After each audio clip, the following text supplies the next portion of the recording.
est devenue une tradition tous les mois pour ce que l'on appelle une conférence des chantiers de la République. C'est ce soir consacré à la liberté de la presse.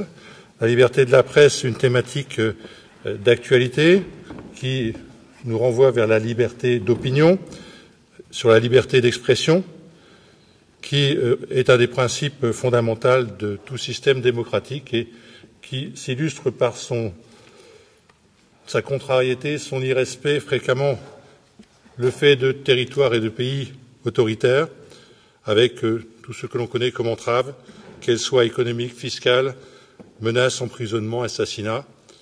Et pour débattre ce soir, donc, nous avons deux invités.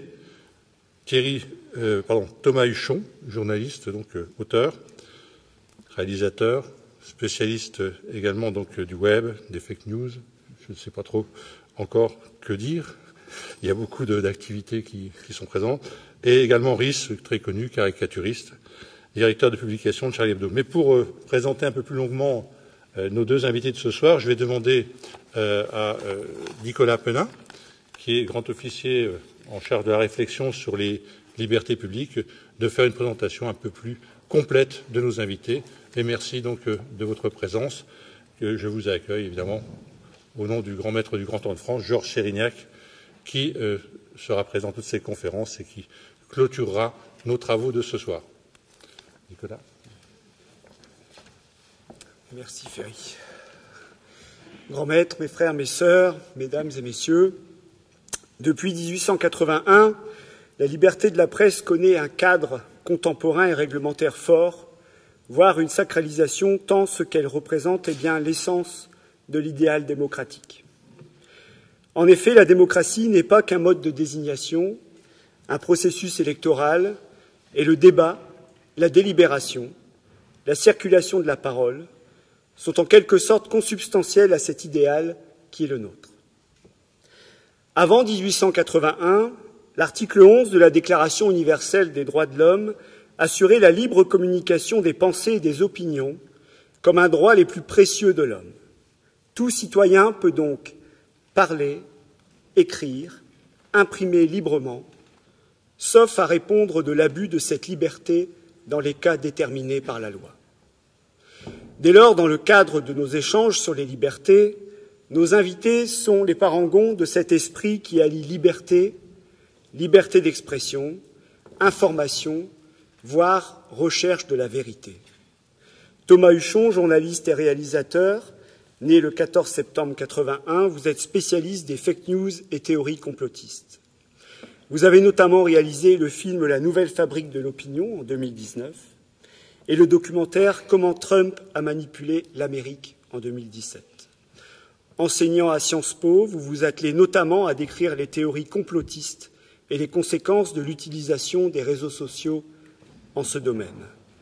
Vous nous appelez à cette prise de conscience lors d'une émission Conspiration sur la chaîne parlementaire.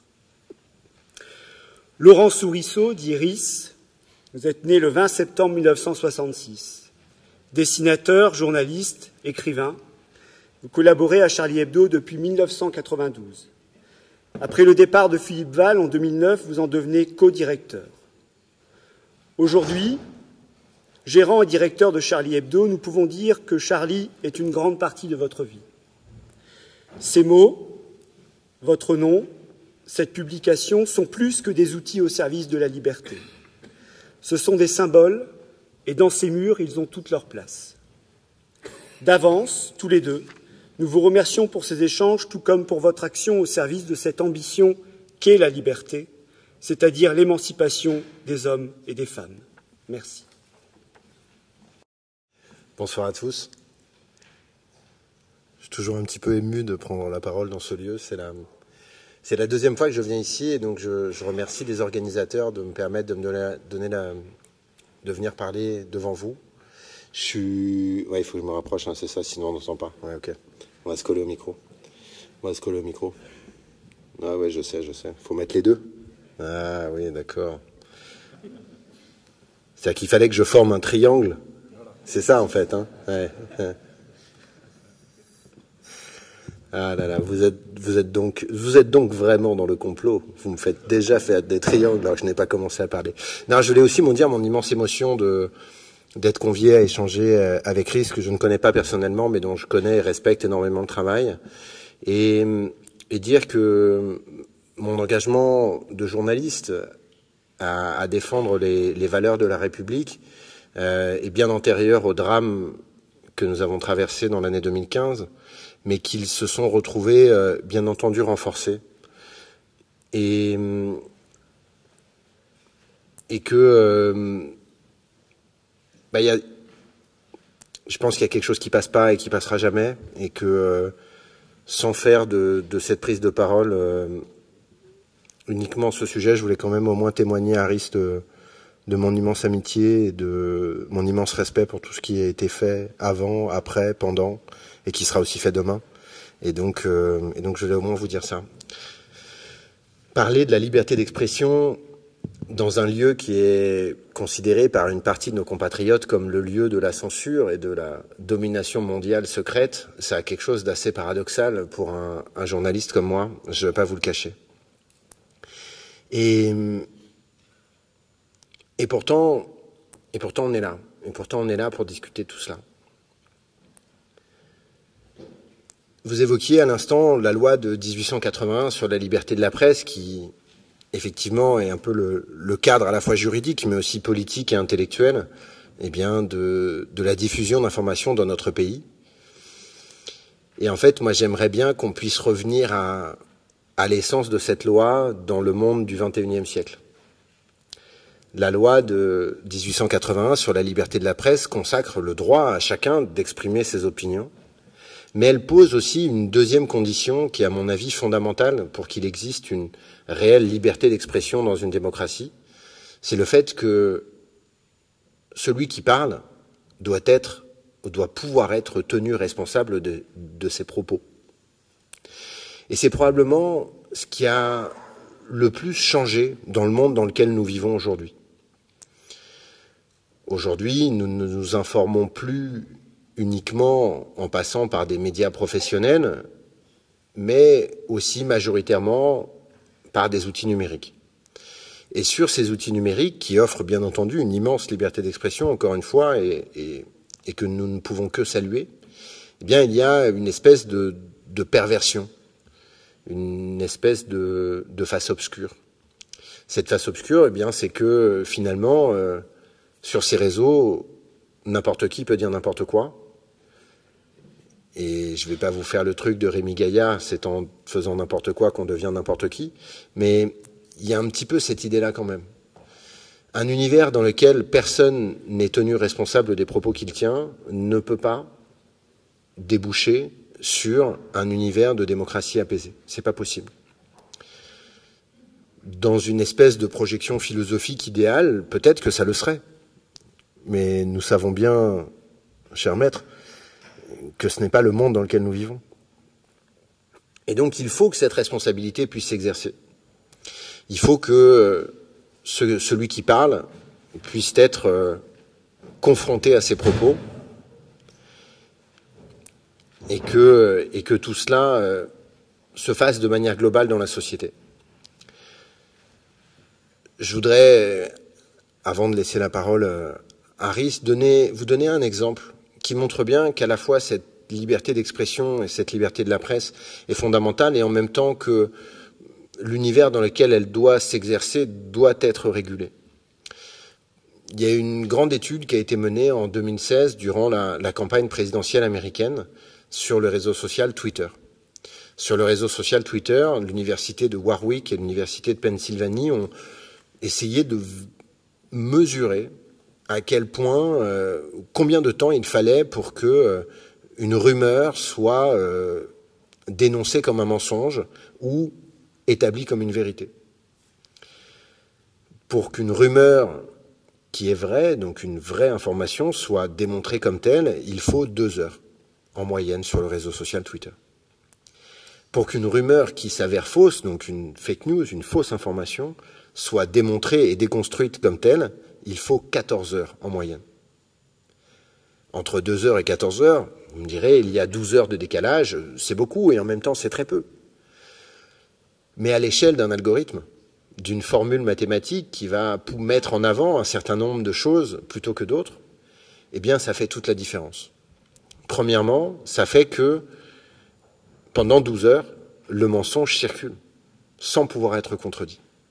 C'est déjà un premier problème. Le deuxième, c'est que, comme il n'est pas contredit, il va prendre de l'ampleur.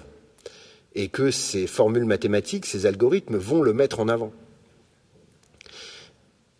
Le deuxième problème auquel on est confronté, c'est que ce mensonge, vu qu'il est mis en avant par ces algorithmes, eh bien, il va non seulement circuler plus longtemps, mais il va circuler beaucoup plus vite. En moyenne, 5 à 6 fois plus rapidement que la contradiction de ce mensonge. Eh bien, je crois que ceux qui ont pensé le texte de 1880 sur la liberté de la presse n'avaient pas imaginé tout cela. Et qu'il est peut-être temps que nous essayions de nous mettre au niveau de nos législations et au niveau des pouvoirs publics, eh bien, à l'heure de l'époque que nous traversons. Encore une fois, Internet est un univers merveilleux dans lequel il y a énormément de choses fascinantes et ça peut être considéré comme un puits de connaissances. Mais c'est aussi l'univers dans lequel un gamin de 14 ans qui explique que la Terre est plate va faire 4 fois plus d'audience au minimum que Thomas Pesquet qui revient de la Station spatiale internationale. Et je crois qu'il faut qu'on ait tous conscience de tout ça, qu'on ait tous conscience du fait que si nous devons défendre cette liberté, nous devons aussi défendre la qualité de cette information. Je ne vais pas vous embêter plus longtemps, je pense que vous avez aussi beaucoup de choses à nous dire, et je serai ravi de continuer ces échanges avec vous. Je vous remercie. Bien, d'abord merci de m'accueillir et de prendre le temps d'échanger ensemble. Donc j'ai été invité ce soir pour parler de la liberté de la presse ou de la liberté d'expression, ce qui semble proche mais qui n'est pas exactement la même chose. Je dirais simplement, bon, c'est un vaste sujet, on vient d'évoquer à travers ce que dit M. Huchon, la question d'Internet. C'est vrai que ce qui nous semble évident, le fait de pouvoir s'exprimer librement, prend une dimension quand on veut vraiment l'exercer, qu'on ne mesure pas en fait. GB, qui était un des dessinateurs de Charlie Hebdo, avait publié un album dans les années 70 dont j'aime beaucoup le titre. On voyait un hibou sur la couverture et le titre c'était « Qu'est-ce que je fous là ?» Et c'est vrai que ce soir j'ai envie de me dire « Qu'est-ce que je fous là ?» en fait. Parce que, comment dirais-je, moi quand j'étais ado, j'aimais bien dessiner, ça me semblait être évident que je vivais dans un pays où je pouvais raconter ce que je voulais, je pouvais dessiner ce que je voulais. J'ai poussé un jour la porte d'un journal qui s'appelait La Grosse Bertha parce que j'avais envie de me marrer, de rencontrer des gens qui me marraient. Et je suis là aujourd'hui, invité ici, pour parler d'un sujet qui est quand même monumental, qui est la liberté d'expression et la liberté de la presse. Et je ne pensais pas qu'un jour on me demanderait ce que je pense de ça, parce que c'est pas pour ça que j'avais poussé la porte de La Grosse Bertha en 1991. Je ne pensais pas qu'un jour j'allais me retrouver dans un endroit comme ça pour parler de quelque chose d'aussi énorme. Alors qu'est-ce qui s'est passé entre les deux pour que j'en arrive là où j'en suis?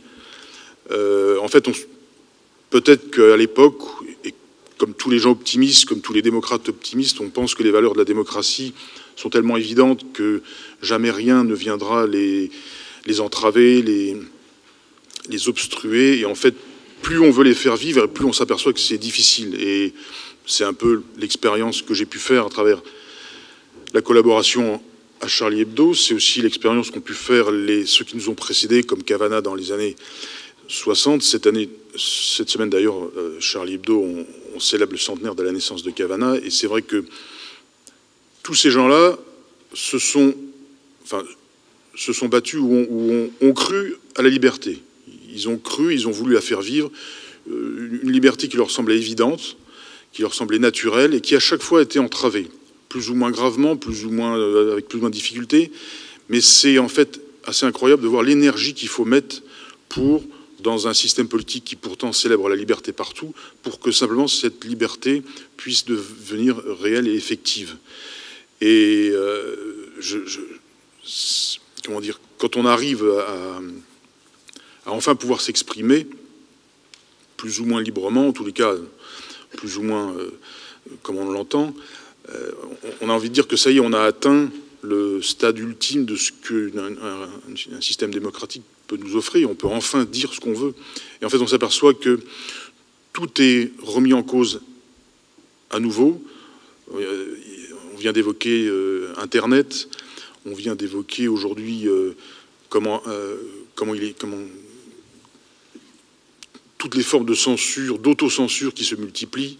On le voit avec des livres qui sont réécrits, où on efface des mots et des expressions.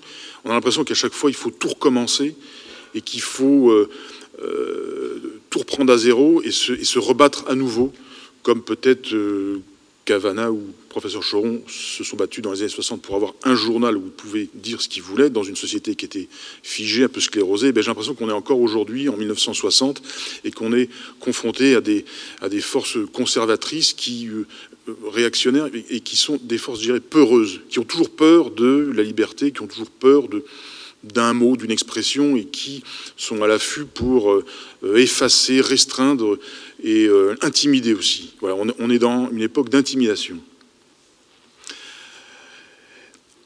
Et je crois que la responsabilité qu'on a, nous, je ne vais pas dire que, bon, moi, je vais pas dire que ma vie est terminée ou que ma carrière est terminée, mais c'est que au journal, quand je vois arriver des jeunes dessinateurs ou des jeunes collaborateurs, j'essaye de leur transmettre à cette génération qui arrive cet esprit de combat qu'on a pu avoir, nous, notre génération, les Charbes, les Luz, et qu'ont eu avant nous les Cabu ou les Cavana.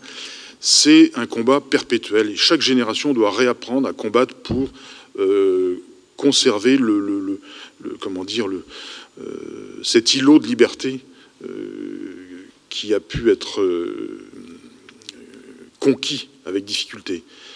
C'est ça qui est un peu presque désespérant, mais malheureusement c'est ça la démocratie, c'est que rien n'est jamais acquis et tout doit être reconstruit sans arrêt. Et c'est vrai que parfois on a, je ne sais pas si c'est l'esprit consumériste qui contamine aussi un peu l'esprit démocratique, c'est qu'on croit que c'est un produit de consommation qui nous est dû et que ce sera toujours en magasin et que ce sera toujours à notre disposition quand on en a besoin. Mais non, c'est pas un produit de consommation, la démocratie, c'est vraiment une création qu'on doit renouveler tous les jours et tous les mois et tous les jours de sa vie. Sinon, elle s'éteint comme une chandelle, voilà.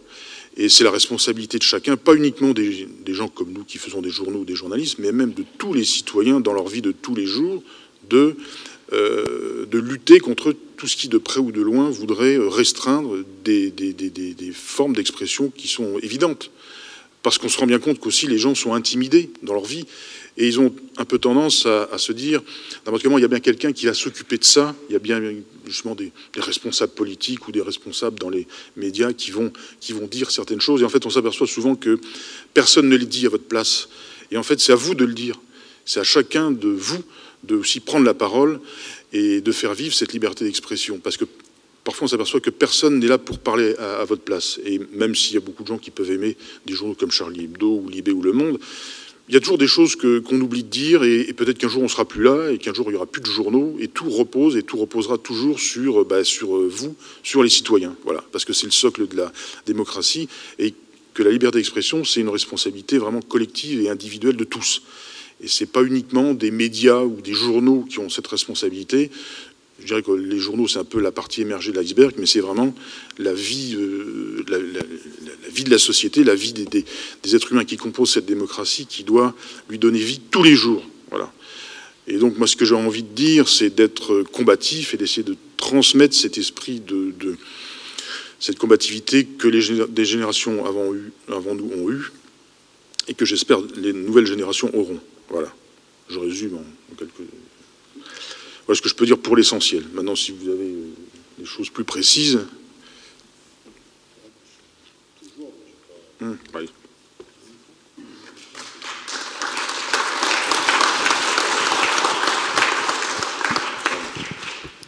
Ça y est, on casse le triangle. Okay. J'aime beaucoup cette idée que c'est à chacun de nous de dire ce que l'on veut dire. Et moi, j'ai souvent considéré que les médias sont avant tout ce qu'on en fait. à la fois en tant que journaliste face à nos rédacteurs en chef, mais aussi quand les gens consomment ce que nous fabriquons. Il ne faut jamais oublier que les médias, les journaux sont des produits que nous vendons. Finalement, nous ne sommes pas des intellectuels ou des humanistes, nous sommes des marchands de tapis. Nous vendons de l'information, la meilleure information possible.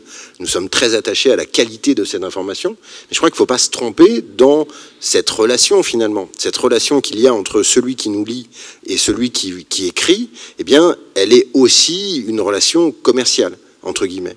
Ça ne veut pas dire qu'elle est fatalement pécuniaire ou systématiquement faite de cela, mais que c'est aussi un message qu'il faut envoyer, c'est que la meilleure manière de soutenir la liberté de la presse, eh ben, c'est de consommer de la presse.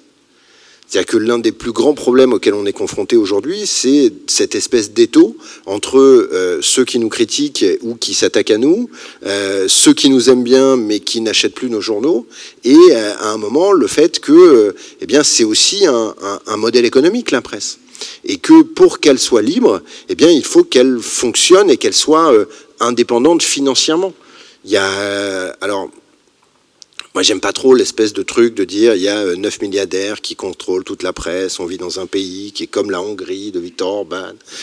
Non, pas exactement, et je n'ai pas complètement l'impression que Monsieur Lagardère a exactement les mêmes intérêts que Monsieur Bolloré ou que Monsieur Dassault, et finalement tous ces milliardaires se font aussi la guerre entre eux, et donc si vous voulez savoir des trucs sur Dassault, bah, achetez le journal de Bolloré, si vous voulez savoir des trucs sur Bolloré, achetez le journal de Dassault, et ainsi de suite. Et donc il y a quelque chose de cet ordre-là. Non, moi je suis un peu comme toi, je suis un démocrate optimiste. Je me demande d'ailleurs comment tu peux encore être un démocrate optimiste aujourd'hui, mais ça me donne beaucoup d'espoir pour ma propre position personnelle. Et je dois dire un mot de ce que tu as dit sur la censure et l'autocensure. Moi, la réalité de mon métier de journaliste depuis 20 ans, y compris dans des très grandes maisons, c'est qu'il n'y a pas de censure. En tout cas, moi, j'ai jamais personnellement été confronté à un cas de censure claire et nette. On m'a dit, tu pourras pas raconter ça, tu pourras pas dire ça. Personnellement, je n'y ai jamais été confronté. Ça ne veut pas dire que ça n'existe pas. Je vous dis, moi, personnellement, je n'y ai jamais été confronté. J'ai été confronté, par contre, à de très nombreux cas d'autocensure. De journalistes qui, ne se sentant pas soutenus par leur direction ou ne se sentant pas soutenus par les lecteurs, eh bien, n'allaient pas au bout du travail qu'ils avaient envie de mener. Et ça, je pense que c'est quelque chose qui est beaucoup plus grave, finalement. Et qui, à mon avis, est beaucoup plus fréquent. Et je crois que tout cela est aussi lié à, encore une fois, à un journaliste. Pourquoi est-ce qu'il va s'autocensurer ? Parce qu'il a peur de perdre son emploi. Et quelle est la réalité derrière ? C'est que s'il perd son emploi, c'est très difficile d'en retrouver. Il y a de moins en moins de place, la concurrence est de plus en plus importante. Et donc, c'est toute cette espèce de mécanique qui est finalement d'une odieuse banalité, mais qu'il faut comprendre pour arriver, si on le souhaite, à trouver des solutions sur ces sujets-là. Et je voudrais terminer. Tu disais à l'instant qu'effectivement, la démocratie n'est pas un produit, et surtout que ce n'est pas quelque chose de terminé. Bien entendu, alors c'est un autre franc-maçon, Salvador Allende, sur lequel moi j'ai beaucoup travaillé à un moment de ma vie.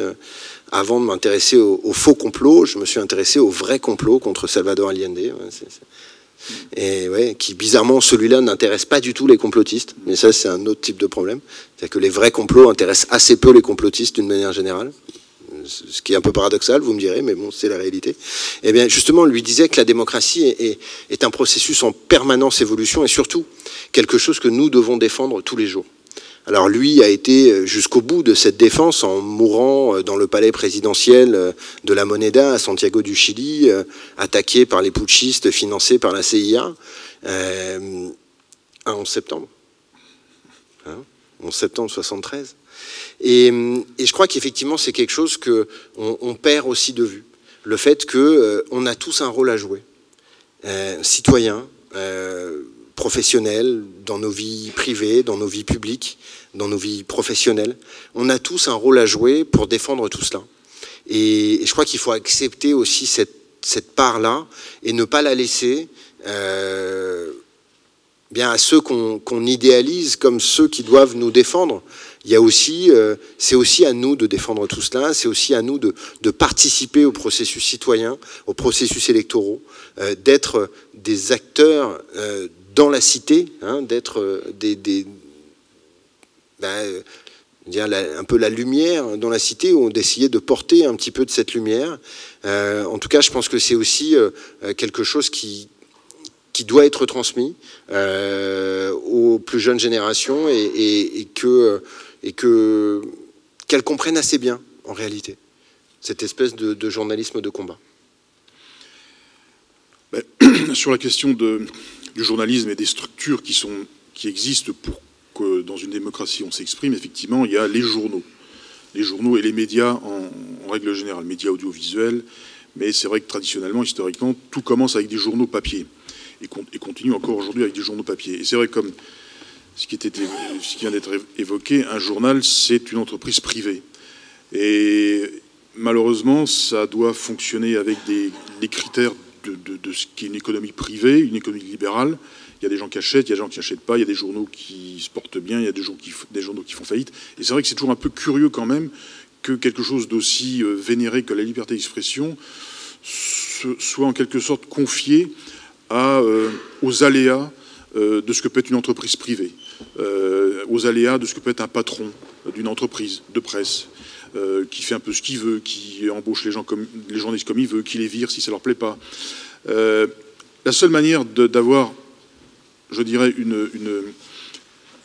non pas une presse idéale, mais la seule manière un peu de compenser l'arbitraire qui existe dans chaque média, parce qu'un patron de presse, il fait aussi un peu ce qu'il veut, c'est le pluralisme. Il faut qu'il y ait le plus grand nombre de journaux pour qu'il y ait le plus grand nombre de tendances.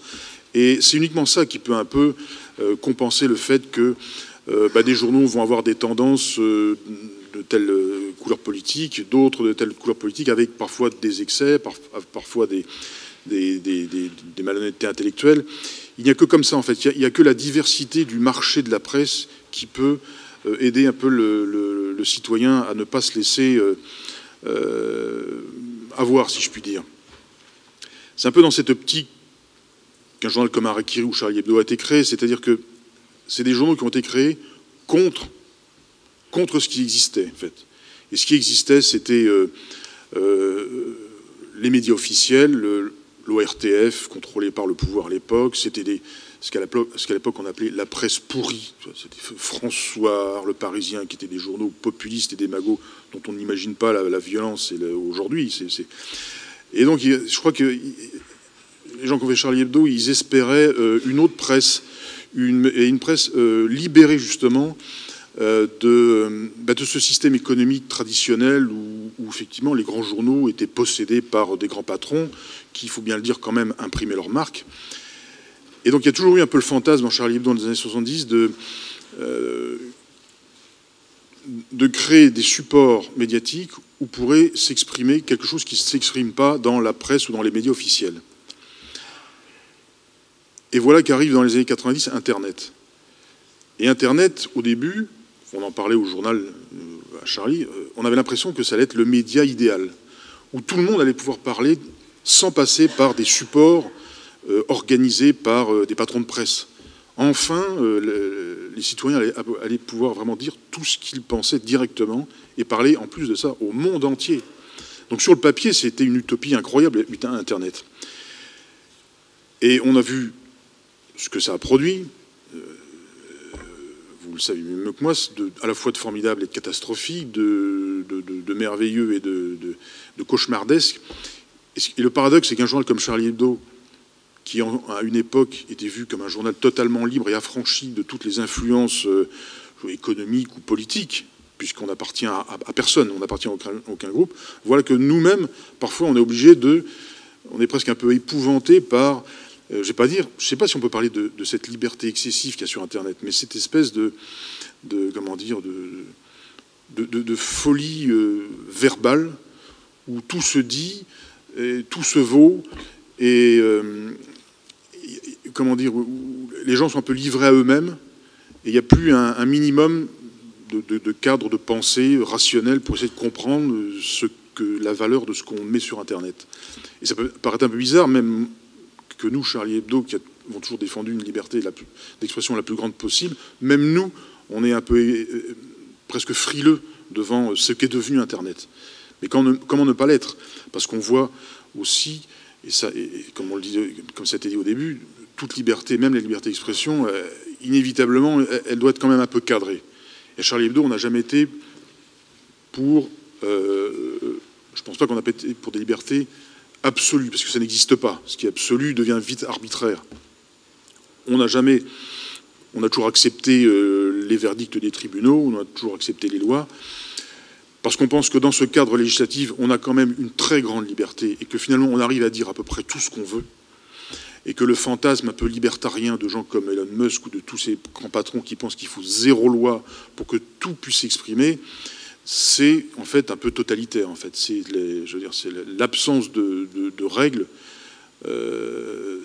Ça ne signifie pas qu'on est dans un système de liberté. En fait, c'est la loi du plus fort. C'est celui qui diffusera le plus de fake news, qui gagnera sur celui qui veut donner des bonnes infos mais qu'on ne voit pas assez. C'est vraiment la transposition sur Internet de la loi du marché.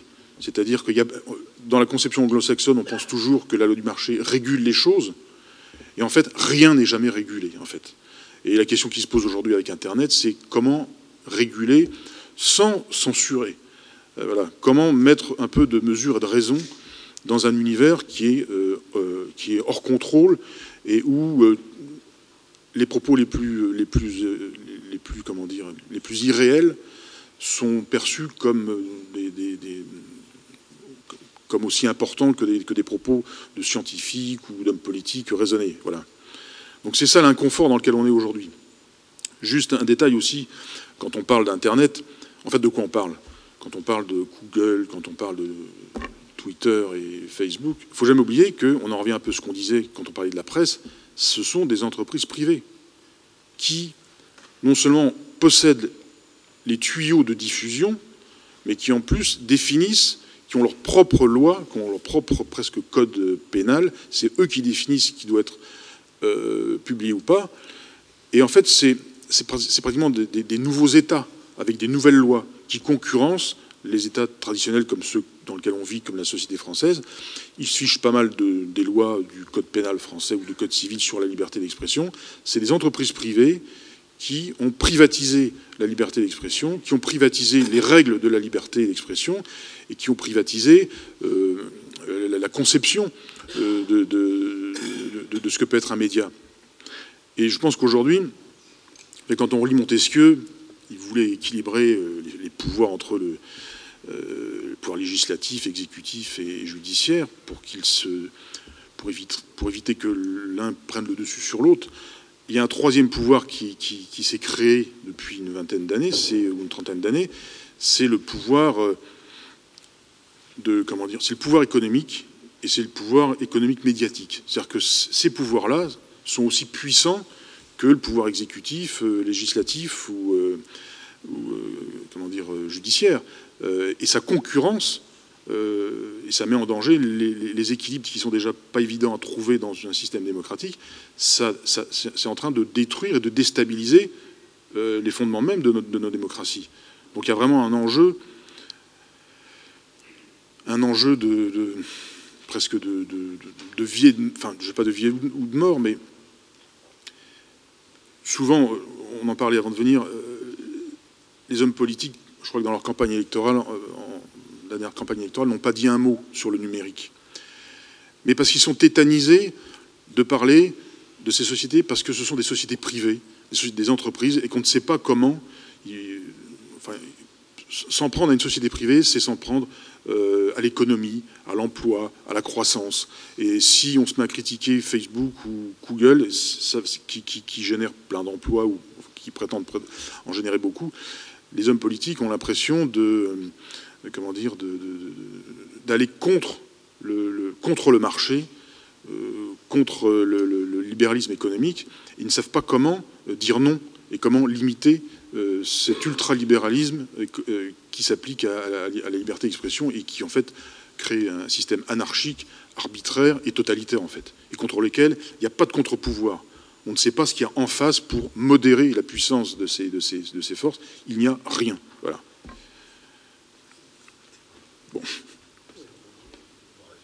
Tout ce qu'on peut essayer de mettre en place, c'est d'éveiller l'esprit critique des citoyens. C'est tout ce qu'on peut faire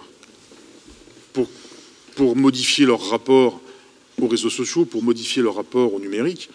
Mais c'est uniquement par la force des arguments qu'on peut espérer légèrement infléchir les choses. Mais c'est vrai que sur le plan politique, il y a quand même un vide à ce niveau-là.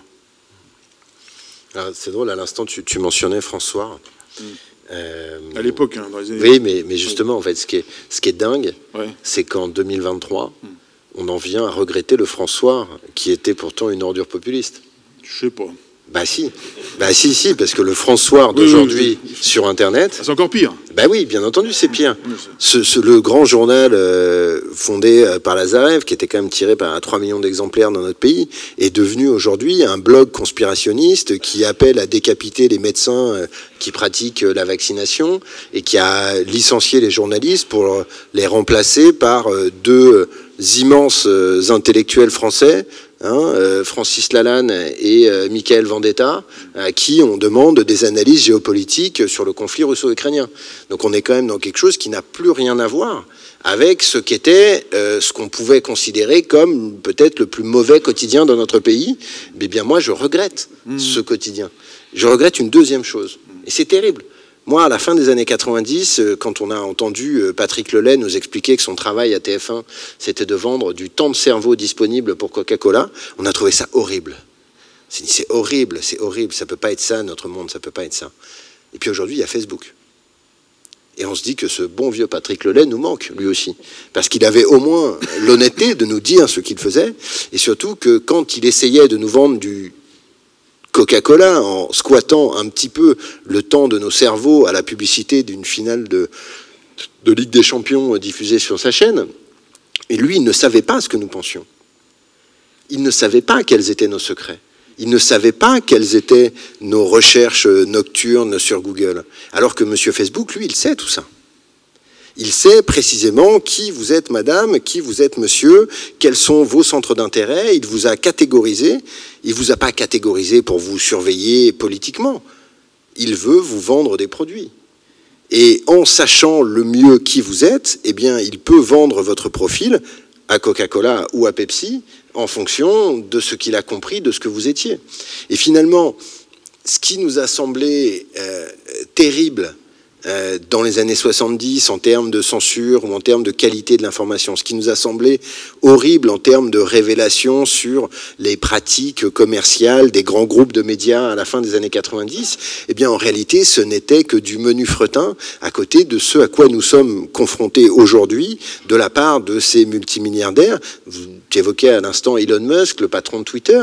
Ben oui, on est quand même face à quelqu'un qui, au-delà de toutes les déclarations démentes qu'il peut faire sur la réalité de l'information sur son propre réseau, c'est quand même quelqu'un qui publie des articles qui expliquent qu'Hillary Clinton est morte depuis des années, qu'elle a été remplacée par un double. Enfin... Peut-être. Peut-être. Non, je déconne. C'est ça qui est terrible de discuter avec les mecs de Charlie. Moi aussi, j'aurais pu dire peut-être, mais je préférerais te la laisser. En tout cas, ce qui est sûr, c'est que ce grand rêve démocratique qu'Internet incarnait, eh bien, il ne s'est pas concrétisé. Il ne s'est pas concrétisé pour plein de raisons, mais il y en a une qui est quand même assez intéressante. Finalement, la presse sur Internet a fait un petit peu la même chose que l'industrie de la musique, que l'industrie du cinéma, que l'industrie médiatique. Elle n'a pas investi ce terrain-là. En gros, quand Internet explose à la fin des années 90, au début des années 2000, moi je suis un jeune journaliste et je travaille dans le site Internet d'un magazine qui s'appelle L'Expansion, qui à l'époque est racheté par Dassault, voilà, donc encore un grand démocrate humaniste. Mais en gros, les grands médias professionnels, les journalistes sérieux, n'ont pas été sur Internet. Et la nature a horreur du vide. Et Internet aussi. Et qu'est-ce qui s'est passé? Eh bien, qui a été sur Internet? Quel est le premier parti politique français à avoir créé un site internet? Le Front National, en 1994. Pourquoi? Eh bien, parce que n'ayant pas accès aux grands médias d'information comme ils souhaitaient l'avoir, ils ont investi ce terrain-là. Ils ont d'ailleurs copié la démarche empruntée quelques années plus tôt par les négationnistes, qui étaient d'ailleurs bien souvent membres de ce même parti, ou fondateurs, pour certains. Hein. Mais, grosso modo, l'extrême droite politique a colonisé Internet. Elle a colonisé Internet depuis le milieu des années 90, et elle y a gagné la bataille éditoriale, mais elle y a aussi gagné la bataille technique. En étant des utilisateurs de ce réseau avant les autres, eh bien, l'extrême droite a mieux compris comment elle fonctionnait. Elle a mieux compris comment fonctionnent ces fameux algorithmes. Elle avait grosso modo gagné la bataille des blogs, elle a ensuite gagné la bataille des sites internet, dans la foulée, elle a gagné la bataille des plateformes de partage de vidéos, et, in fine, la bataille des réseaux sociaux. Aujourd'hui, les principales personnalités numériques sont des personnalités d'extrême droite. Le premier blog politique de France, c'est Égalité et Réconciliation, la page d'Alain Soral, 5 millions de visiteurs uniques par mois. 5 millions de visiteurs uniques par mois pour quelqu'un qui se définit lui-même comme national et socialiste.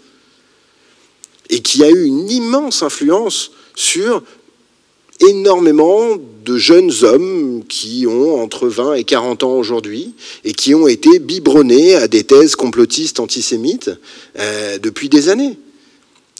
On pourrait mentionner Dieudonné, qui lui aussi dispose de millions de followers sur les réseaux sociaux et qui vont là aussi pousser toutes ces mécaniques-là. On pourrait évoquer, bien entendu, la pandémie et tous ces naturopathes ou tous ces pseudosciences qui ont gagné un immense écho grâce, encore une fois, à une meilleure maîtrise technique de cet outil.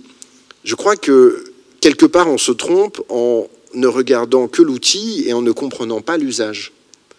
Et il y a un moment où ceux qui comprennent mieux l'outil vont avoir un meilleur usage. Et les partis démocratiques, les grands journaux professionnels, les journalistes sérieux n'ont pas cherché à comprendre tout cela.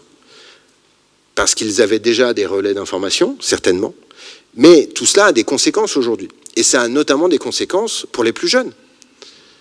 L'immense majorité des gamins aujourd'hui se demandent à quoi sert ce meuble noir qui prend la poussière dans le salon de leurs parents. Nous, on appelle ça une télévision. Mais eux, ils ne comprennent pas. Tous les meubles sont tournés vers ce truc. Ils n'y ont jamais touché. Ils ne savent même pas à quoi ça sert. Eh bien, on a changé de civilisation. On a profondément changé de civilisation, principalement parce que la raison pour laquelle vous voyez passer telle ou telle information n'a plus rien d'éditorial. Sur Internet, il y a une règle qui s'appelle l'indivision. Ça veut dire quoi? Ça veut dire que les contenus n'ont pas de valeur en soi. Et que le texte d'un éminent juriste sur une loi eh bien, n'aura pas plus de valeur que le brouillon d'un étudiant en deuxième année. Ce qui compte, c'est la capacité à capter votre attention. C'est ça la seule valeur d'un contenu sur Internet. Et dans cette bataille, eh bien, malheureusement, les algorithmes ont compris que certaines choses marchaient mieux que d'autres. Que ce qui touche à vos émotions fonctionne mieux que ce qui touche à votre réflexion. Et quels sont les contenus qui contiennent le plus de valeurs choquantes, de choses qui font appel à l'indignation, à la colère, à la haine? Quels sont les contenus qui portent le plus ces éléments-là? Bien entendu, ce sont les théories du complot et les fake news. Et donc, d'une manière un peu pernicieuse, eh bien, ces contenus se voient poussés mécaniquement par les algorithmes, non pas pour nous manipuler politiquement, mais pour maintenir notre attention, que nous soyons le plus longtemps possible sur la plateforme, parce que plus on reste longtemps, plus on nous soumet à de la publicité, et plus ils gagnent de l'argent. Quelles sont les entreprises qui, au cours de la pandémie, ont continué à faire des bénéfices absolument incroyables? Bien justement, ces entreprises-là. Facebook a gagné en 2021 $1 milliard en publicité ciblée par des groupes anti-vax pour trouver des personnes anti-vax sur la plateforme. Pourquoi voulez-vous qu'ils changent? Pourquoi voulez-vous qu'ils changent quoi que ce soit? Tout ça, ça fonctionne très bien pour eux. Donc je crois qu'il y a un moment où il faudra aussi qu'on dise que la loi française, la loi sur la liberté de la presse, elle doit s'appliquer. Et elle doit aussi s'appliquer à ces nouvelles formes de médias. Et que si nous ne le faisons pas, nous courons le risque que, y compris nos idéaux démocratiques, soient emportés par cette espèce de tsunami à la fois de désinformation, mais surtout de contenu émotionnel, et de faire en sorte qu'à la fin, nous ne soyons même plus capables de réfléchir. Je sais, c'est paradoxal de dire ça dans un tel lieu où la réflexion est la base de tout, mais c'est une petite mise en garde que je me permets de partager avec vous. Bien. Merci évidemment pour vos interventions. Et donc maintenant, nous allons procéder à des échanges avec la salle. Donc, vous levez la main pour poser vos questions et on vous tendra un micro.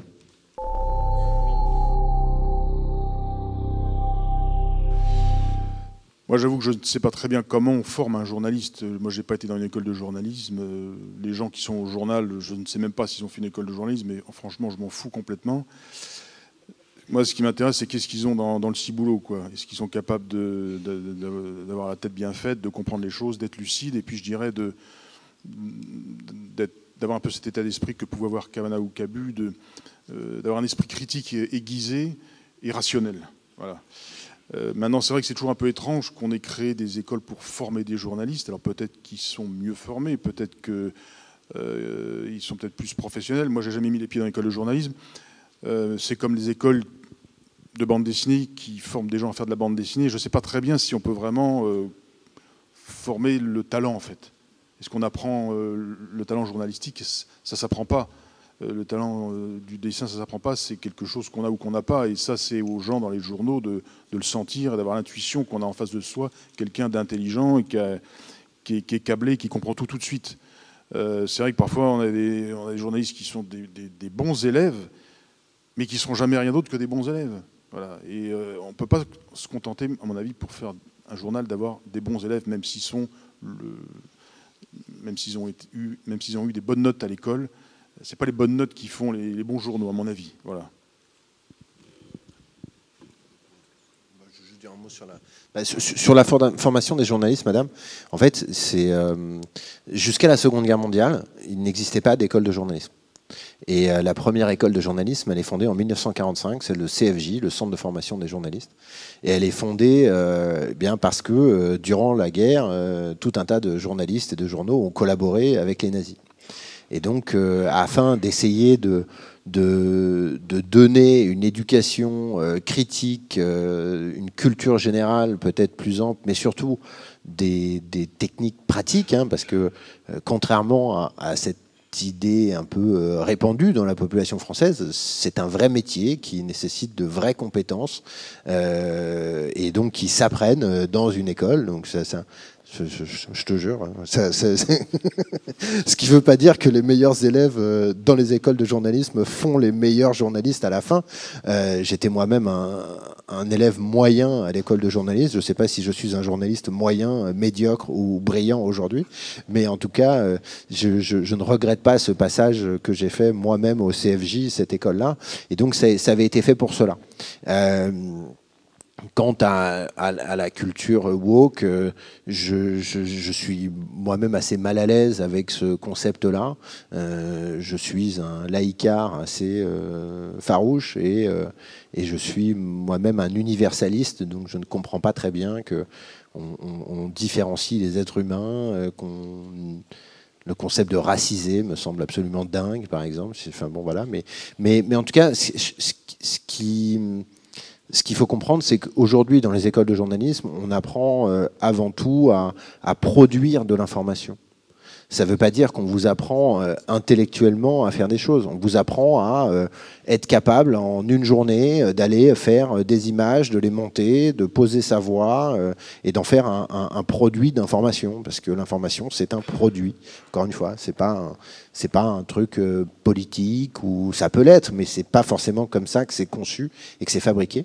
Et donc, je crois que c'est important de comprendre aussi comment se fabrique l'information pour comprendre comment la décrypter in fine. Et donc, je crois qu'il y a c'est important que les citoyens aient bien conscience de tout cela. Je vais juste donner un tout petit élément. C'est l'étude Cevipof sur la confiance des Français dans un certain nombre d'institutions. Eh bien, depuis plusieurs années, les institutions dans lesquelles les Français ont le moins confiance, ce sont les journalistes. Bien entendu, les Français font moins confiance aux journalistes qu'aux policiers ou qu'aux politiques. Et ouais, hein, c'est quand même super. On a réussi à être encore plus détestés. Même les huissiers ont des meilleurs chiffres que nous. C'est absolument dément, mais c'est comme ça. Et ça dit quelque chose, et je voudrais terminer là-dessus, c'est que finalement, quand on bascule dans ces croyances un peu complotistes, on ne croit jamais à une seule théorie du complot. Ça ne veut pas dire que si on pense que le 11 septembre, c'est George Bush, on pense fatalement qu'on n'a pas marché sur la Lune, ou que si on pense que les reptiliens gouvernent le monde, on pense fatalement que la Terre est plate. Non, ça veut dire que si on croit que le 11 septembre, c'est Bush, ou qu'on n'a pas marché sur la Lune, ou que les reptiliens gouvernent le monde en secret, on croit systématiquement à une deuxième théorie du complot sous-jacente, qui est que les médias vous mentent et vous manipulent sur ce sujet précis. Et donc, dans chacune des croyances complotistes, il y a la certitude qu'il y a une organisation dans laquelle les journalistes sont partie prenante pour vous manipuler et pour vous mentir. Et donc, cette espèce de désaveu de la presse d'une manière générale, il vient aussi de cette espèce d'univers global de la défiance dans lequel nous sommes aujourd'hui et où on va considérer que, par définition, les journalistes sont là pour vous mentir et vous manipuler. Je pense que ce n'est pas la définition fondamentale, que ça peut arriver, mais que c'est à nous d'être capables d'exercer notre esprit critique pour être capables de trier le bon grain de l'ivraie. Il y a une question ici, donc je vais prendre le micro, vas-y, approche-toi. Non, pas plus sérieuse que les autres, il n'y a aucune raison. Je voudrais simplement apporter deux témoignages et puis une question. Il n'y a pas forcément besoin de réseaux sociaux pour remettre en cause la liberté de la presse. Moi, je vis en Bretagne quotidiennement et je voulais vous informer de deux faits qui sont absolument horribles. Le premier concerne un journal qui s'appelle Le Poer, qui est un journal de province, comme on en voit beaucoup, hein, qui ne fait que son métier, c'est-à-dire de rapporter l'actualité. Et ce journal a rapporté une actualité qui s'est passée dans un petit village qui s'appelle Calac. Ce petit village a décidé d'héberger une dizaine d'émigrés. Hein. C'est un village qui doit faire, 500 habitants peut-être. Ils ont décidé d'héberger une dizaine d'émigrés. Voilà. Ça fait un scandale. Il y a des groupes d'extrême droite qui sont venus foutre le bazar. Ce journal n'a fait que rapporter ce qui s'est passé dans les faits. Et ce journal, aujourd'hui, reçoit quotidiennement des alertes à la bombe, ce qui fait qu'ils ne peuvent pas continuer leur travail et que le directeur de publication est quotidiennement menacé de mort. Voilà. Voilà ce qui se passe sans qu'on parle de réseaux sociaux. Hein. C'est très factuel. Le deuxième exemple concerne une journaliste que certains connaissent peut-être, qui s'appelle Inès Leroux. Donc Inès est une journaliste qui a beaucoup travaillé sur l'agroalimentaire en Bretagne. Alors l'agroalimentaire, c'est un domaine extrêmement stratégique en Bretagne. Il ne faut surtout pas en dire de mal. Il ne faut surtout pas parler des algues vertes. Il ne faut surtout pas parler des concentrations d'élevage. Et Inès a fait simplement un reportage qui est passé sur France 5, si mes souvenirs sont bons, que certains ont peut-être vu, et qui dénonçait l'agriculture intensive avec ses conséquences sur les algues vertes. Donc Inès Hérault, elle s'est retrouvée dans sa petite maison avec les boulons de ses roues de voiture dévissés. Menace contre ses animaux, menace contre ses enfants. Elle ne peut plus publier d'articles, de reportages dans la presse locale.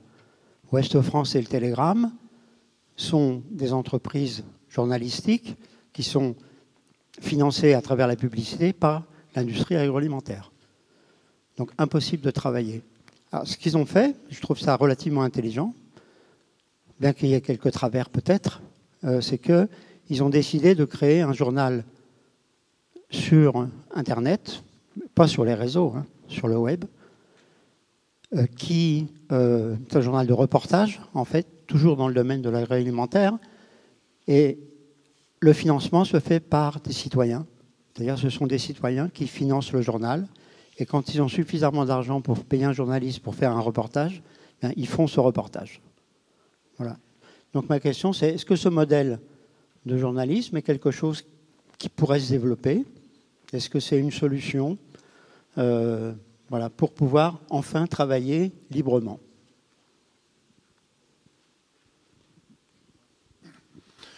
Mais ce que vous signalez, c'est effectivement important parce qu'on a tendance à l'oublier. Là, on parle jusqu'à présent, on parlait des médias au niveau national, mais il y a toujours eu une presse régionale, il y a toujours une vie journalistique locale, et on oublie qu'il y a plein de journalistes de terrain dans les régions qui font toujours des enquêtes, qui font des reportages, parfois publiés ou pas, et ça pose la question de l'indépendance de la presse régionale de la même manière que se pose la question de l'indépendance des médias nationaux. Mais il y a toujours eu aussi plus ou moins il y a toute une presse marginale, je dis marginale parce qu'elle ne diffuse pas beaucoup, parfois satirique. Il y a toujours des petits journaux, localement, régionalement, qui se créent pour justement échapper à la pression politique locale des élus sur tel ou tel sujet un peu sensible. Ce que vous racontez, c'est une illustration parfaite de ça. Mais je crois que ce modèle-là, il est à la fois pas nouveau, il n'est pas prêt de disparaître. Il y aura toujours une presse marginale, une presse qui se fait un peu contre les forces politiques locales ou les forces économiques dominantes. Mais c'est vrai que c'est une presse qui est modeste parce qu'elle n'a pas beaucoup d'argent. Elle mise uniquement sur son lectorat, donc il faut qu'il y ait un lectorat très militant qui est prêt à le suivre, à suivre cette presse et à la financer. Mais c'est une presse rustique, un peu comme ce qu'a pu être Charlie Hebdo. C'est uniquement les lecteurs qui font vivre le journal. Je me dis que ce genre de presse ne disparaîtra jamais, parce que c'est pas possible de la faire taire, et même si ça ne diffuse pas énormément au niveau national, on ne peut pas empêcher les gens de se réunir dans une pièce et d'imprimer sur quelques feuilles ce qu'ils ont envie de dire ou de publier dans leurs enquêtes, même dans des pays, vous savez comment la Russie, je me souviens plus comment s'appelle ce journal russe,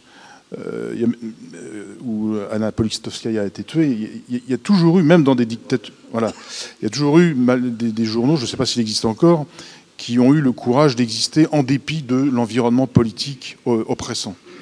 Donc, je parlais tout à l'heure d'un optimisme démocratique. Je crois que l'idée, quand même, de se battre pour la liberté d'expression, elle n'est pas prête de disparaître, même si elle n'est pas prête d'arrêter de souffrir. Voilà.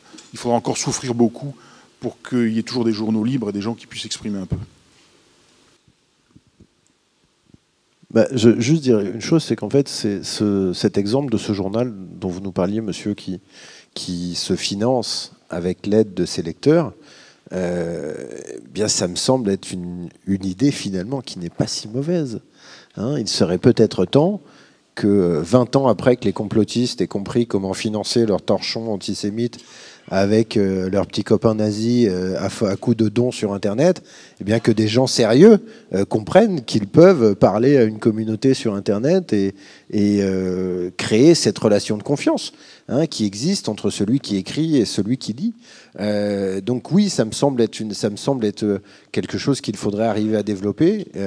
En tout cas, c'est aujourd'hui la majorité des journaux qui fonctionnent de cette manière-là ne sont pas du tout dans l'optimisme démocratique ou l'idéal républicain dans lequel nous nous trouvons nous. Et donc, il est temps aussi que peut-être nous soyons capables, eh bien, justement, d'utiliser ces nouveaux outils qui permettent de financer la production d'informations qui est, on va le rappeler quand même encore une fois, le nerf de la guerre, c'est l'argent. Si vous n'avez pas d'argent, vous ne pouvez pas payer des journalistes.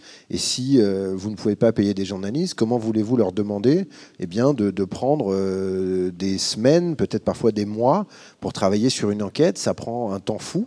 Et donc, tout ce qui prend du temps nécessite des moyens. Et donc, je crois qu'il faut aussi être conscient de cela et que ces expériences-là, ces initiatives devraient bien entendu être poussées. Je pense qu'il y a Mars Actu, qui est un journal marseillais qui fonctionne de cette manière-là. Je pense à ce qu'était Lyon Mag, qui a changé. Et il y en a un certain nombre d'initiatives de cet ordre-là en France. Et j'espère qu'elles fonctionneront le plus possible. On en a grand besoin. Il est grand temps que des citoyens sérieux qui souhaitent fabriquer et publier de l'information puissent trouver en face d'eux une communauté de citoyens qui souhaitent bénéficier de cette information de qualité.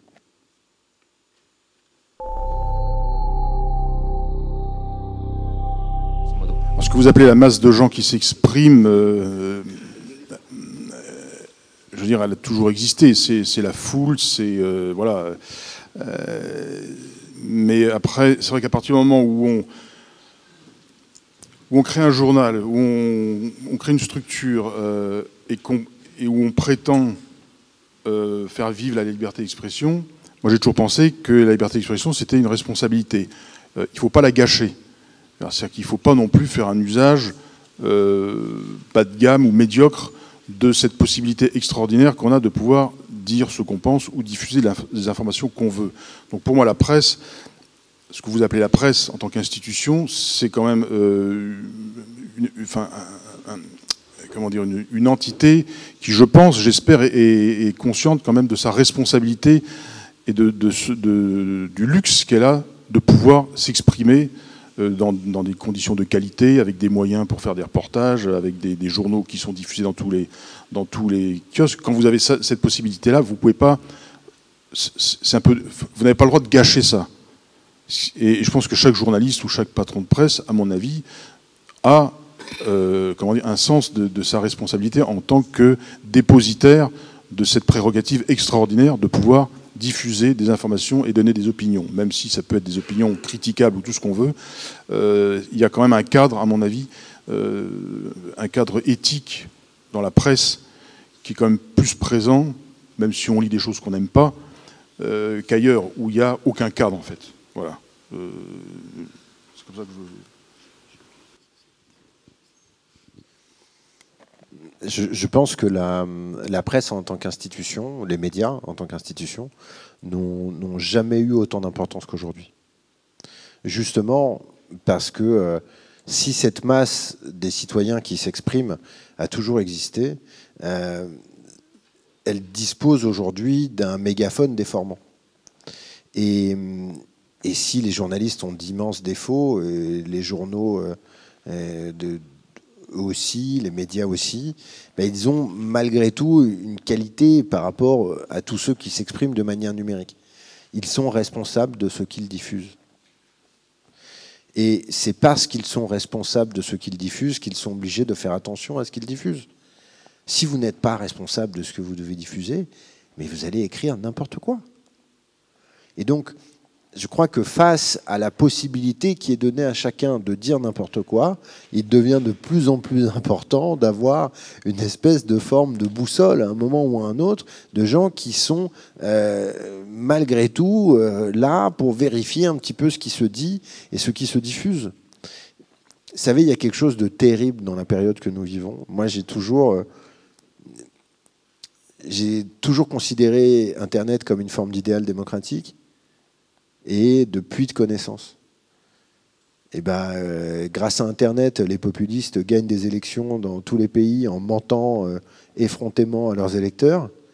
Et tous ceux qui veulent diffuser ou promouvoir la violence, la haine ou la lutte entre nous se voient bénéficier d'une forme de prime à la haine. Donc je crois qu'il est vraiment essentiel qu'on garde ces espèces de vigies quelle que soit votre vigie. La pluralité de la presse dont parlait Risk est nécessaire en démocratie, mais elle fait que aujourd'hui vous avez un nombre de journaux, de publications, de chaînes de télévision, d'information, de radio à votre disposition que c'est quand même difficile de ne pas trouver quelque chose qui vous plaît, quoi. Ça me paraît être vraiment très très très difficile, quoi. Je veux dire, donc toute cette offre-là, elle existe. Le problème, c'est aussi nos habitudes de consommation. Encore une fois, à chaque fois que vous ouvrez votre téléphone pour regarder un article du Monde sur Facebook, eh bien, vous ne le savez pas, mais en réalité, vous n'allez même pas sur le site du Monde. Même quand vous cliquez pour ouvrir le lien et lire vraiment l'article, ce qui est assez rare, hein, 66% des articles publiés sur Facebook ne sont pas lus par les gens qui les publient. On s'arrête, on recommence. 2 tiers des choses que vous lisez sur les réseaux sociaux ne sont pas lues par les gens qui vous les partagent. Comment on sait ça? Il y a eu une super étude de chercheurs américains qui a fait un article justement dont le titre était « Les gens ne lisent pas ce qu'ils publient sur Internet ». Ils ont fait un faux article dans lequel il y avait un titre qui était très sérieux, un sous-titre qui était très sérieux, et derrière, le corps du texte, c'est ce qu'on appelle du lorem ipsum. Hein, quand on fait une maquette de journal, il y a un logiciel qui fabrique du faux texte pour que vous voyez, voilà, tiens, là je vais mettre un dessin, là je vais mettre une photo et tout. Cet article a été partagé 120 000 fois en moins de 48 heures sur le réseau Facebook. Pour dénoncer le fait que les gens ne lisaient pas ce qu'ils partagent. Donc, encore une fois, par des gens qui n'avaient pas lu ce qu'ils partageaient. Donc, je crois qu'il y a un moment où, effectivement, face à cette nouvelle donne-là, eh bien, il faut qu'on change, nous, nos pratiques. Il faut qu'on exige de la régulation et il faut qu'on soutienne les initiatives qui vont nous aider à y voir un peu plus clair dans cette espèce de marasme, parce qu'on parle beaucoup d'information et de désinformation. On pourrait aussi parler de ce qu'on appelle l'infobésité, qui est le fait qu'on soit tellement soumis à des sources d'information en permanence qu'on n'est plus capable de faire le tri dans quoi que ce soit. Donc, il faut une espèce d'hygiène numérique et il faut être capable de prendre un peu de la distance par rapport à tout ça. Un petit chiffre qui va, je pense, vous intéresser. À chaque fois que vous recevez une notification sur votre téléphone portable, vous perdez 10 points de QI. Ça ne veut pas dire que si votre QI c'est de 100, au bout de la 10e notification, vous avez 0, vous êtes débile. C'est pas ça que ça veut dire. Ça veut dire que si votre QI est de 100, le moment où vous recevez la notification, cette notification sollicite la partie émotionnelle de votre cerveau, et donc vous ne disposez pas de la totalité de votre capacité de réflexion pour y faire face. Tout cela n'est pas un hasard, hein. Tout ça a été conçu par des ingénieurs qui ont fait des études très précises sur le comportement humain. Donc, il y a une espèce de logique à tout ça. Donc, il faut être capable de se prémunir de tout ça. Et donc, il faut aussi que nous, citoyens critiques, soyons capables de nous appliquer à nous-mêmes cette critique. Tous ces trucs, ça marche avant tout parce qu'on a un peu envie d'y croire. Parce qu'on a un peu envie de trouver le petit truc, là, le petit scandale, le machin. C'est aussi parce que les humains fonctionnent comme ça que les algorithmes ont été conçus comme ça. Les algorithmes, ils n'ont pas été conçus par une puissance supérieure. Hein. Ce n'est pas le grand horloger. Hein. C'est Mark Zuckerberg. Hein. Donc c'est quelqu'un qui a décidé de faire quelque chose en fonction de ses propres prismes. Et souvent, des personnalités qui sont des hommes masculinistes, dans des idéologies assez particulières, le paternalisme libertarien, et qui ont changé la face du monde. Encore une fois, il y a 20 ans, les réseaux sociaux n'existaient pas. Aujourd'hui, il y a 3 milliards de personnes sur Facebook. La moitié de l'humanité est connectée à ce réseau, et elle y passe en moyenne 1 heure par jour. Donc, je crois que si on ne veut pas comprendre l'impact de tout cela sur nos vies personnelles, eh bien, on ne trouvera jamais de solution.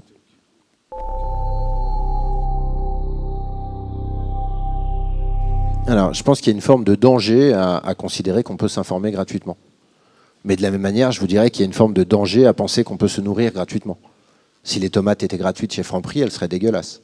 Elles seraient peut-être même dangereuses. Donc je ne crois pas du tout que dans un monde, si on vivait dans autre chose qu'un monde capitaliste, peut-être que ça serait possible. mais dans une société capitaliste, la gratuité est rarement au bénéfice du consommateur. Et sur Internet, n'oubliez jamais que quand c'est gratuit, le produit, c'est vous. Hein, et donc, je pense que c'est important de dire tout cela. Ensuite, effectivement, on a souvent parlé du bénéfice qu'avait apporté Twitter au moment des printemps arabes. On se souvient que le premier homme politique à avoir utilisé Facebook dans ses campagnes électorales, c'est Barack Obama. Et donc tout ça, c'est très cool, c'est très sympa. C'est fait par des mecs qui portent des crocs et des sweats à capuche en fumant des pétards dans la Silicon Valley. Ça a l'air super cool. Kumbaya, sortez la guitare et les chamallows, on va faire une petite chanson. Et puis là-dessus est arrivé l'année 2016 et le Brexit et Donald Trump et une espèce de forme de manipulation extrêmement sophistiquée sous l'égide de l'entreprise Cambridge Analytica qui a volé les données personnelles des citoyens américains pour les cibler avec des messages politiques qui les manipulaient quelque part à leur insu. Je voudrais faire une comparaison de dire est-ce que c'est Twitter qui permet les révolutions arabes ou est-ce que ce sont le poids des dictatures sur les citoyens à un moment est tel que les citoyens s'émancipent? Je voudrais faire une comparaison historique. Il se trouve que, je vous l'ai dit, je me suis beaucoup intéressé au Chili, à l'histoire de Salvador Allende. Le Chili est un pays un peu bizarre qui a connu le socialisme en démocratie avant de connaître le néolibéralisme en dictature, ce qui est déjà assez surprenant, mais un pays dans lequel le dictateur Augusto Pinochet a perdu le pouvoir au cours d'un référendum. C'est le premier dictateur de l'histoire des dictateurs qui fait une élection pour demander au peuple s'ils veulent encore la dictature. Et bizarrement, très bizarrement, le peuple a dit non. Pas à 90%, à 60% contre 40%.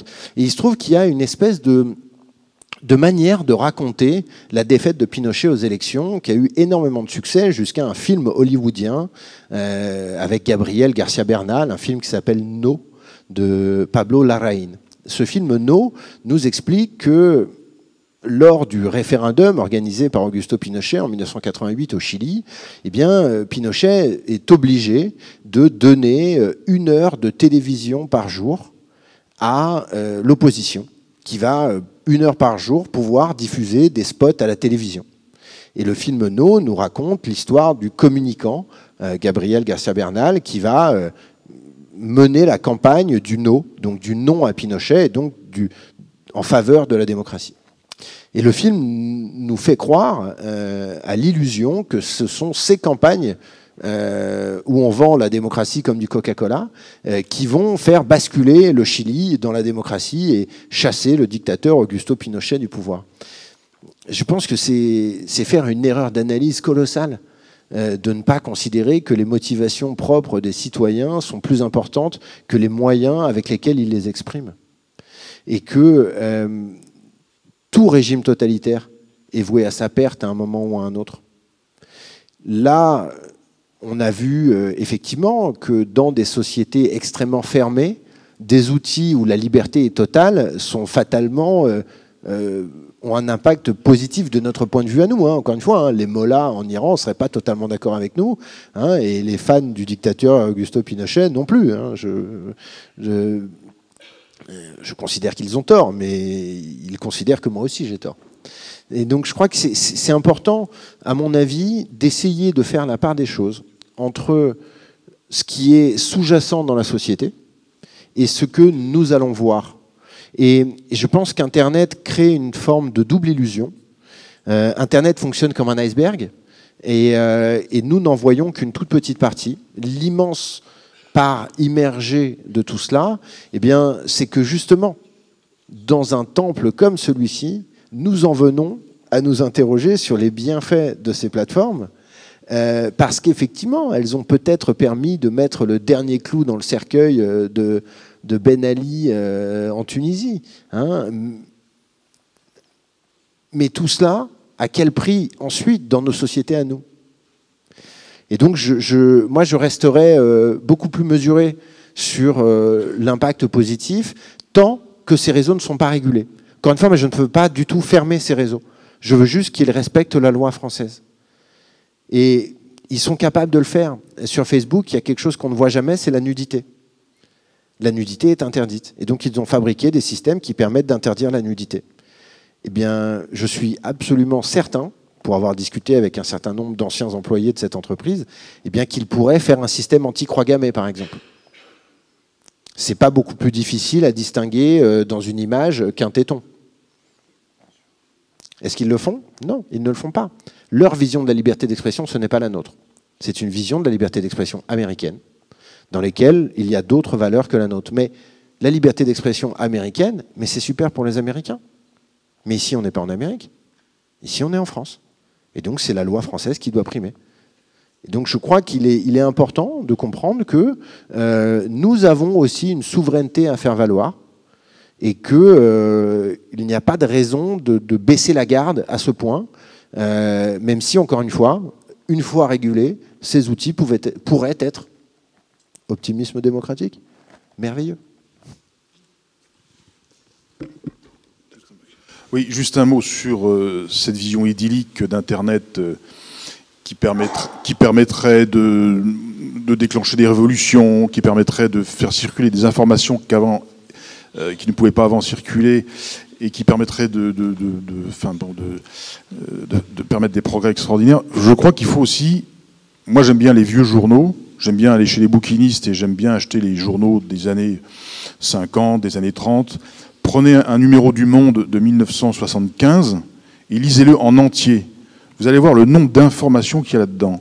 C'est hallucinant ce que les journaux d'autrefois, quelle que soit leur qualité, possédaient dans leurs pages comme information. Dans un numéro du Monde ou même du Figaro de 1973 ou 1974, mais il y a plus d'informations que sur je sais pas moi, un site d'information actuel sur Internet. On sous-estime ce que la presse a diffusé comme information pendant le XXe siècle. En fait, les gens étaient plutôt bien informés. Alors, c'est peut-être pas tout, mais en tous les cas, ils avaient quand même une quantité d'informations qui a circulé durant des décennies avec la vieille presse papier ou la vieille radio et la vieille télévision, qu'on a tendance à oublier et qu'on sous-estime. Et on surestime un peu la puissance de richesse d'informations sur Internet. Souvent, quand on connaît bien un sujet très pointu et qu'on essaye de trouver des choses nouvelles qu'on ne connaît pas, on s'aperçoit souvent que ça tourne en rond. Les sites se copient les uns les autres, ils répètent tout le temps la même chose. Et finalement, quand vous voulez avoir des informations nouvelles, il faut faire un truc très con, il faut acheter un livre. Et quand vous achetez des livres écrits par des universitaires qui sont tellement épais que vous ne pouvez pas les mettre sur Internet, là, vous apprenez énormément de choses. Donc moi, je crois qu'il ne faut pas non plus surestimer la richesse d'Internet. L'énormité d'Internet, ça ne veut pas dire que c'est très riche, en fait. Voilà.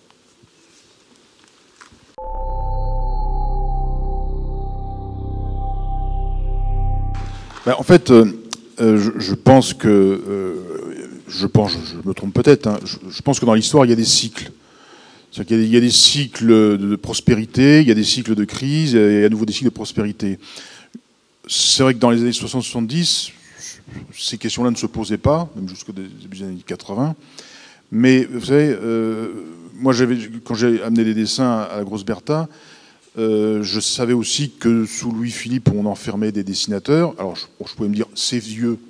C'est un vieux truc du 19e siècle, mais ça a eu lieu. Il y a eu des précédents.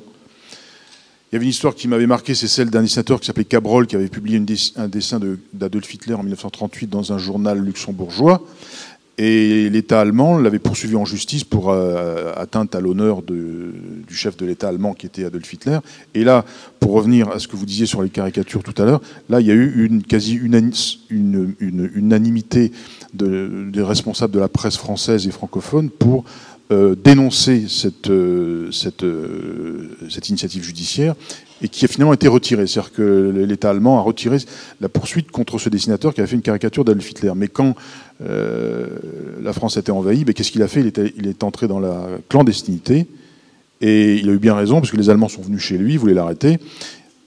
Par chance, il avait planqué ses dessins chez un membre de sa famille, mais qui a eu tellement la trouille qu'un jour les Allemands arrivent chez lui et voient les dessins qu'il avait faits, qu'il a brûlé tous ses dessins, ce qui est une vraie catastrophe du point de vue artistique. Mais en fait, tout ça, ça peut arriver. En fait, on a la mémoire courte On n'a pas besoin de revenir au 19e siècle pour s'apercevoir que quand on fait des dessins, on peut être menacé par une menace soudaine qu'on n'imaginait pas et qui peut ressurgir brutalement. C'est ce qui est arrivé là. On a vu ça, nous, à Charlie, vous avez dû voir ça aussi dans les années 90, quand il y a eu la guerre civile en Algérie. Le nombre d'intellectuels qui ont été assassinés ou de dessinateurs ou d'artistes, c'était à nos portes. Et nous, de Charlie Hebdo, on se disait, c'est pas chez nous, ça n'arrivera jamais, mais dans un coin de notre tête, on se disait, c'est possible. Voilà. Donc, quand on parlait tout à l'heure d'être optimiste, d'être un démocrate optimiste, c'est pas non plus d'être un démocrate naïf. Voilà. Ça peut revenir. Et c'est revenu, et je crois qu'il va falloir encore se battre encore longtemps pour montrer que c'est nous qui, au fond, à la fin, aurons raison. Et c'est nous qui gagnerons, en fait. Voilà. Même si ça va être long. C'est toujours long.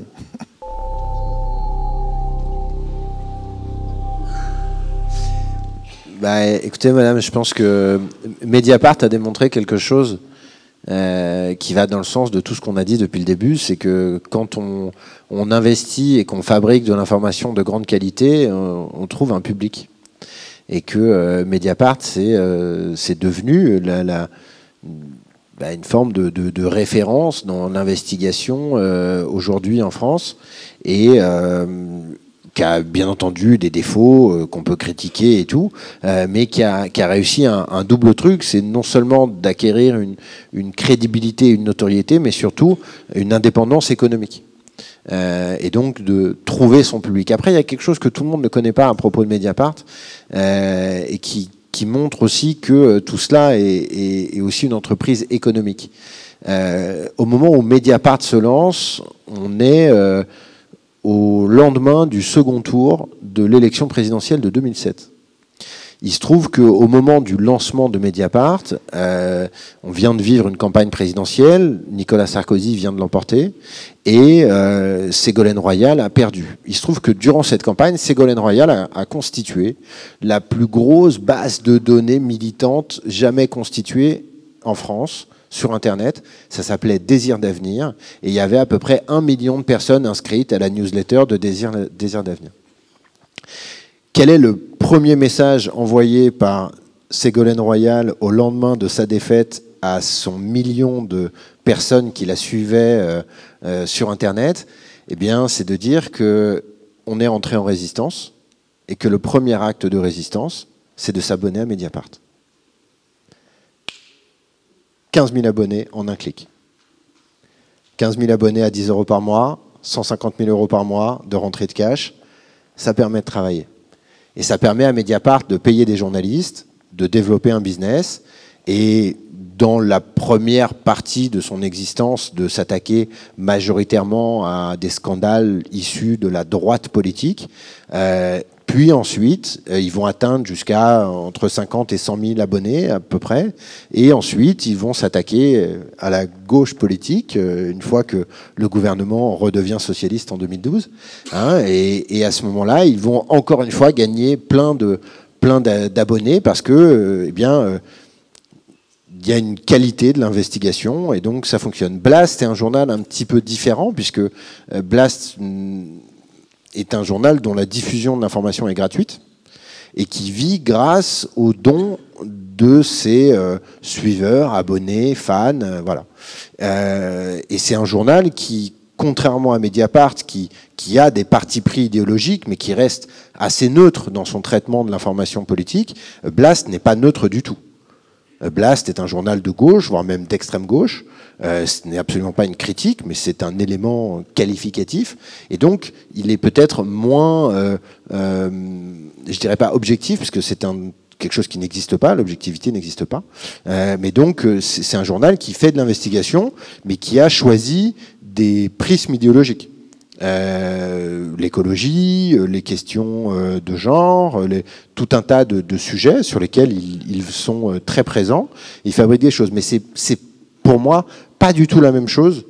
Blast et Mediapart, ce sont deux médias presque fondamentalement différents, dans lesquels il y a des choses très bien, voilà, mais il y a aussi des choses qui sont peut-être plus critiquables.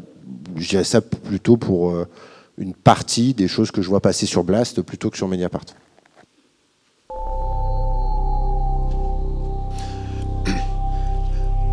Oui, ce que vous évoquez, c'est un peu l'expression, enfin ce qu'on constate aujourd'hui, c'est un peu la manifestation sans aucune limite, sans aucune réserve, d'un côté comme de l'autre, de ce qu'il y a encore au début des années 80, on appelait le politiquement correct ou le politiquement incorrect.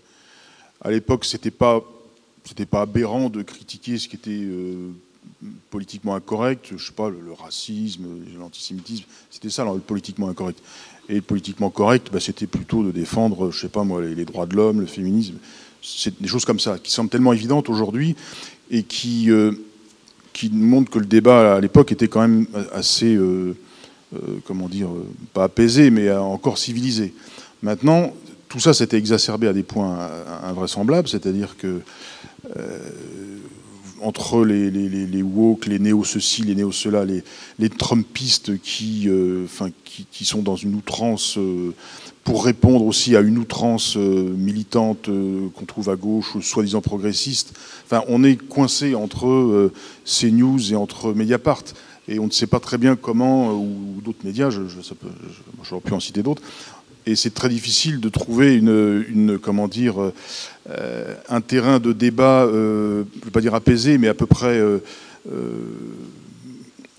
correct entre eux. Et c'est vrai, des valeurs qui sont différentes, mais qui s'expriment aujourd'hui d'une manière tellement violente qu'on ne sait même plus où se positionner là-dedans. On ne peut même plus se positionner là-dedans, ni d'un côté ou de l'autre.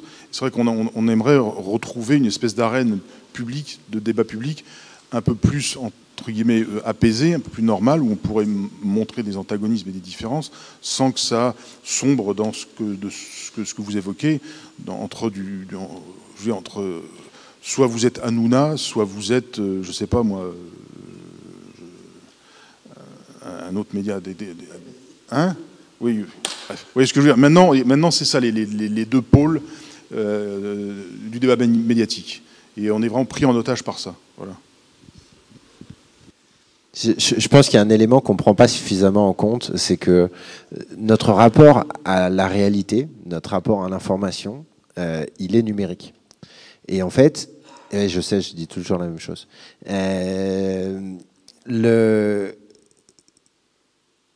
Dans les années 80, quand vous alliez débattre avec quelqu'un, vous étiez d'accord ou pas avec lui. Qu'est-ce que ça supposait? Ça supposait que si vous étiez d'accord ou pas, vous aviez écouté ce qu'il avait à dire. Et donc, votre rapport à lui, c'était je suis d'accord, je suis pas d'accord, on va peut-être s'engueuler, voilà, mais bon, on discute. Aujourd'hui, notre rapport, c'est plus je suis d'accord, je suis pas d'accord. C'est j'aime ou j'aime pas. Je like ou je like pas. 241 fois par jour, on like ou on like pas. Et notre cerveau, il fonctionne comme ça maintenant. Et donc, je pense qu'il ne faut pas se duper. S'il n'y a plus de possibilité d'avoir de débat dans ce pays, c'est à cause des réseaux sociaux. Pas pour ce qu'on y dit, mais par la mécanique qu'elle impose à notre manière de voir le débat. Nous ne sommes plus en train d'écouter les gens, nous les détestons avant même de les avoir rencontrés. Et peut-être que c'est un exercice que je vous invite à faire, que moi je fais assez régulièrement. Quand vous voyez passer un post sur un réseau social, la première question qu'il faut vous poser, c'est qui est-ce qu'on essaye de me faire détester? Qui est-ce que ce truc essaye de me faire détester? Et en fait, c'est parce que jouer sur nos émotions, ça marche mieux que de jouer sur nos réflexions, qu'on est passé de « je suis d'accord » ou « je ne suis pas d'accord avec toi, mais donc on discute » à « je t'aime ou je t'aime pas ». Si je t'aime pas, on ne discute pas. Limite, je te pète la gueule. Mais non, mais c'est une réalité. Si on passe sur ce rapport de « je t'aime ou je t'aime pas », on n'est plus du tout dans un rapport de débat. Et donc c'est normal que les débats s'en ressentent. C'est normal que la manière dont nous échangeons entre nous soit impactée par quelque chose que nous faisons plus de 200 fois par jour sans s'en rendre compte depuis des années.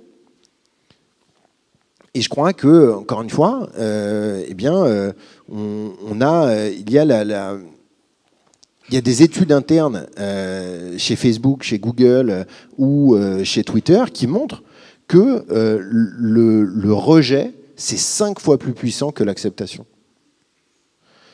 Et bien, quand on construit une société comme ça, et surtout encore une fois, quand on laisse les plus jeunes construire leur vision du monde comme cela, eh bien, j'ai peur qu'à un moment, on n'arrive pas à rattraper cet esprit critique. Ceux qui ont connu autre chose, peut-être qu'on peut aller chercher ce truc encore. Mais ceux qui ne l'ont jamais connu, et qui n'auront connu que « je t'aime » ou « je t'aime pas » d'un influenceur de la télé-réalité qui lui dit n'importe quoi sur TikTok, eh ben, je ne sais pas très bien comment est-ce qu'on va réussir à refabriquer de l'esprit critique sur un terrain complètement dévasté par les émotions. C'est ça qui nous sépare des animaux, c'est qu'on a des réflexions. Eh bien, quelque part, on est en train de redevenir des animaux. Bien informés, ils seront des citoyens. Mal informés, ils resteront des sujets. C'est une partie du problème. Si nous misons tout sur nos émotions, eh bien, j'ai peur qu'à un moment, nous ne soyons plus capables de réfléchir.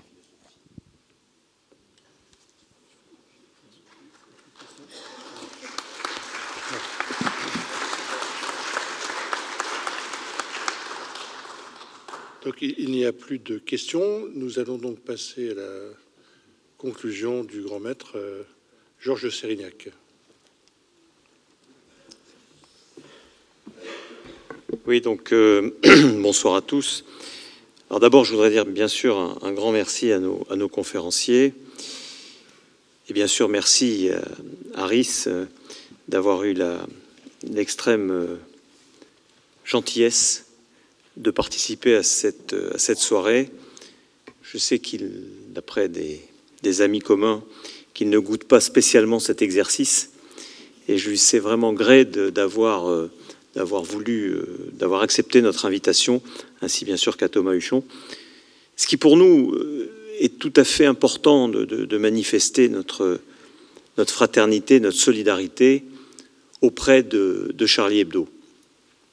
Charlie Hebdo est évidemment emblématique de ce qui a été évoqué au cours de cette soirée, c'est-à-dire bien sûr des grandes thématiques que nous avons évoquées, mais aussi de ce changement de société probablement dû à des tectoniques qui nous dépassent de civilisation, et aussi de nombreux éléments de cette modernité qui semble peu à peu nous engloutir et dans laquelle nous sommes tous pris. Et Charlie Hebdo, probablement sans l'avoir vraiment voulu, s'est retrouvé dans cette situation d'être aujourd'hui le symbole mondial de la lutte finalement entre l'obscurantisme et les Lumières. Et donc, nous sommes vraiment honorés et très heureux d'avoir pu partager vos réflexions, éclairées de la très grande compétence concernant la problématique du numérique et des réseaux sociaux de Thomas Huchon, et de l'expérience, malheureusement, probablement, hélas pour lui, mais cette expérience terrible que connaît Riss et qui transparaît, qui transpire même à travers chaque prise de parole. Ce que je voudrais dire aussi, c'est... D'abord, je voudrais saluer la grande maîtresse de la Grande Loge féminine de France qui me fait l'amitié d'être présente ce soir et qui partage évidemment tous les combats de la franc-maçonnerie adogmatique très profondément. Alors, vous avez dit au début de cette conférence que c'était presque paradoxal qu'elle se déroule ici, et c'est hélas, malheureusement, en quelque sorte, vous saluez la victoire des antimaçonniques en pensant que ce lieu correspond plus à une image de censure qu'à une image de liberté. L'idée maçonnique, dès le début, dès ses origines, est une idée profondément généreuse, est une idée de liberté, d'égalité, de fraternité, bien sûr, puisque c'est la devise de notre franc-maçonnerie, mais c'est aussi vraiment l'idée qui préside, dès ses origines, à la franc-maçonnerie. On voit se réunir des gens qui se sont fait des guerres de religion sanglantes avec des millions de morts autour d'un même endroit pour échanger, débattre même sur ce qui va construire une nouvelle société éclairée. Et dans cette idée donc de ce combat citoyen qui a été évoqué, je crois qu'aujourd'hui nous devons tous malheureusement faire le constat que nous vivons, par certains côtés, un totalitarisme d'atmosphère, comme le disait Hannah Arendt. Pourquoi totalitarisme d'atmosphère? Même bien sûr, nous ne vivons pas dans une société totalitaire, mais quand même, nos libertés sont en recul. Et l'exemple de cette pseudo-liberté folle des réseaux sociaux, mais aussi de cette autocensure de la presse en général, Charlie représentant un îlot vraiment très isolé dans ce paysage que représente la presse, et ça a été dit aussi, si la presse avait été, même ces dernières années, beaucoup plus solidaire autour de certains sujets, ces sujets d'eux-mêmes ne représenteraient pas le danger qu'ils représentent pour ceux de Charlie Hebdo et la nécessité d'une protection policière à chaque instant.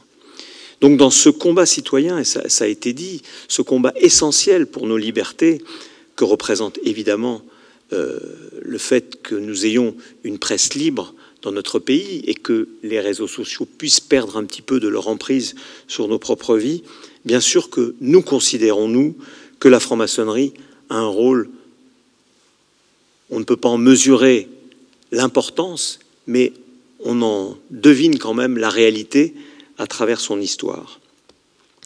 Et je voudrais dire, pour conclure, pour ne pas être trop long, que les francs-maçons aiment bien se faire des nœuds au cerveau un petit peu.